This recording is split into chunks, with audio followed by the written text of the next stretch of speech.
In this lesson, we'll explore the basic grammar of JavaScript. Every computer language needs a running environment. So does JavaScript. Lucky for us, all JavaScript needs is a browser. First, let's get a taste of JavaScript. Most of you have definitely seen this pop-up window before. It'll tell us certain information and give us a button to click. This pop-up window is created using JavaScript. So our first task today is to create this pop-up window using JavaScript. JavaScript is similar to CSS, meaning you can directly put JavaScript codes into the HTML file, or you can create an independent JavaScript file and link it back when you're finished. First, let's try internal JavaScript. You need a set of style tags for internal CSS.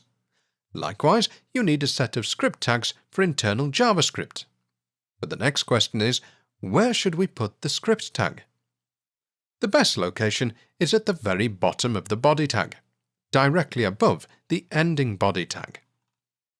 Putting JavaScript codes here can help improve program efficiency. The main job of JavaScript is to manipulate HTML and CSS codes.